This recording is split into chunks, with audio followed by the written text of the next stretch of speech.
Yo, what's up, everybody? I just wanted to hop on here and just see who else is feeling the spiritual heaviness. Um, I really feel like Jesus is coming back really, really soon. Um, Sooner than what people are expecting him to come back. I don't think people really understand how serious it is, but I also am not one to set dates. Like, I'm not one that's agreeing with that African pastor, saying, September 23rd, 24th, because here we are today. People are talking about October 7th, and, that's going to come by and people are going to be like, oh, well, what happened October 7th? Like, I don't believe in setting dates because Jesus himself said, no man knows the day or the hour. Like, we don't know when he's coming, but he's coming, right? So, but I do feel like it's sooner than what we expect. I mean, if we just look at what's going on in the world today, there's just so many things that's been stated in the Bible, right, that we're going to see. And I also believe, but I think it's Acts chapter 2, verses 17, where, essentially God is going to be pouring out his spirit on individuals and they're going to start to prophesy, right, in the last days. And I think Acts chapter 2, verses 17 references Joel, right, the book of Joel. So I just, somebody correct me if I'm wrong. I got to go back and look, but I do believe that. But yeah, anyways, I just want to get right to it. So on July 7th, 2025, this year, so about 3 months ago, I was driving to work and I was out of my normal routine because usually I'll get up and I'll go to work after I get to the gym. So I'm usually up at the gym at 4 a.m., come home, shower, get ready, go to work. I'm usually out of the house by 5:45. This particular day, this is a Monday, right after the 4th of July. I get up for the gym at 3:30 like I always do, get dressed. Something tells me not to go, so I don't go. Instead, I get ready to go to work. Usually I'm listening to some Young Thug or like some Gunna. I know it's crazy at like 5:45 in the morning to listen to like some Young Thug or, you know what I mean, Drake or whatever you want to listen to, right? This particular day, I'm not listening to anything. Not by choice, but just because I just felt like I didn't want to listen to anything. No podcast. I might have a podcast going on sometimes if I'm not listening to music.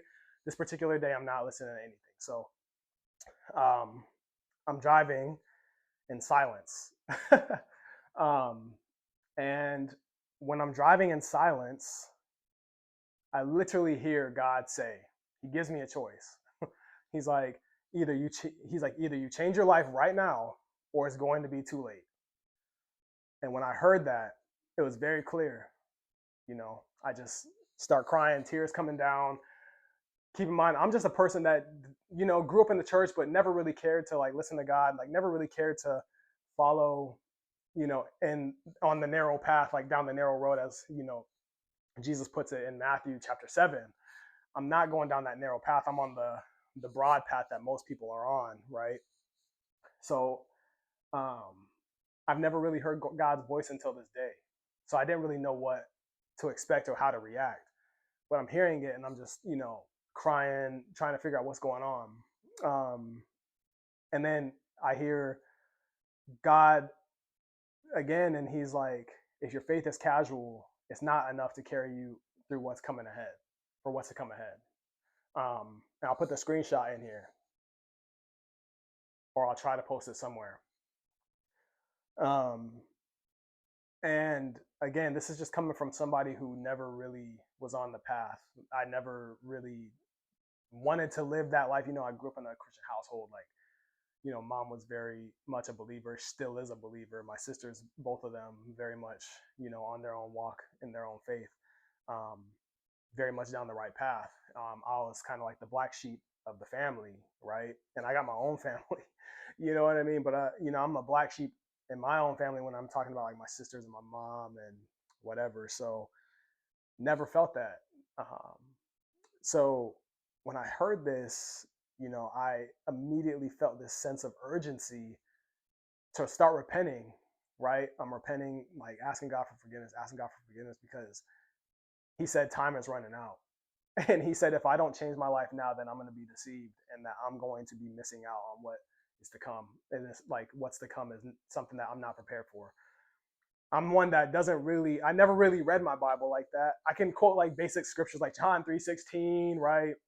Stuff like that. But I never really read my Bible because I just never really cared. And I also like to say it was very confusing to me. Like I never really understood like the King James version or like the Message version. Like I just really didn't understand how it was really applicable to me. But for me, ever since that day, I've been in my word every single day. It's been crazy, right? I've had this crazy transformation in my life.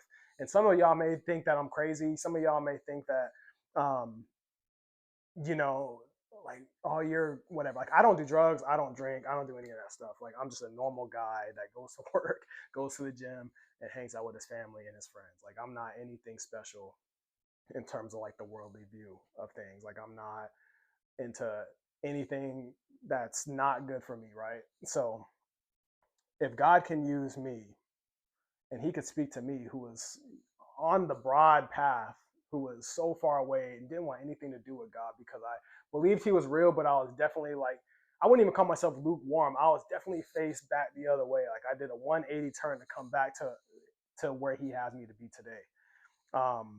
But I say that to say, like, I just keep looking at the sky, like, yo, the sky seems to be getting closer, like the clouds seem to be lower. Like, I don't know. Y'all tell me because I'm looking at the sky like every time I look at the sky, I'm like, yo, I really feel like Jesus is on his way back. And it's like the only thing I can talk about is like, yo, Jesus is coming, Jesus is coming, Jesus is coming. Um, but I look at it and I'm like seeing all these people talking about they're having encounters with God, right? And these are people who have strayed away from their foundation of Christianity as well, or they've never even had a foundation of Christianity. These are people who are being called by him, right? God calling his people and his children to come back to him. So I don't know. This is like me just going down the path. I just wanted to get this out here because I don't really care if this goes viral. I really don't care. I just hope that this touches somebody because I truly believe that we're in the end times. People are like, oh, well, the moon turns red every, so often, which is true, but there's also a lot of significance into the times that we're living in, right? Like people are going to mock, laugh. Um, there's a big spiritual warfare going on, especially after Charlie Kirk died. I really didn't even know who Charlie Kirk was until, he died, unfortunately. Um, but, I've seen it cause like this big separation between, people who are Christians and those who are not, right? People who don't believe in God and those who do believe in God. And it's like whatever side that you fit on, it's caused like this friction. And I just want to let y'all know I love everybody. Like I love all colors. My wife is white. My kids are half white, half black. Um, I'm not discriminating against anybody, but what I do believe is in the Bible talks about all this stuff that's happening that we're seeing with our own eyes today. And I truly, truly, truly believe that time is running out and that we are in, it's probably our generation that's going to see it. I don't know if it is, but I believe that our generation is going to see the rapture. And that this world that we're living in is like on the brink of the great tribulation. And that's going to happen, right after the rapture happens. So everything being set up with AI and yeah, I don't know. That's a long story. Maybe I'll make a YouTube channel. I don't know. I'm just feeling like I'm being obedient to God and getting my message out there. But I love every single one of y'all. Even if I never met y'all, I love y'all. I'm praying for this generation. I'm praying for the people who don't know God. And I just really, really, really, really want everybody to take their life serious. And if you don't know God, please just read the book of Matthew, Mark, Luke, or John, one of the four gospels, and have an open heart about it. Because I truly believe that if you read one of the four gospels with an open heart, I feel like your life will forever be changed. I don't believe that anyone can read that with an open heart, and not feel some sort of movement, which is the Holy Spirit. Anyways, I love y'all and y'all take care. I probably won't post anything again, but take care.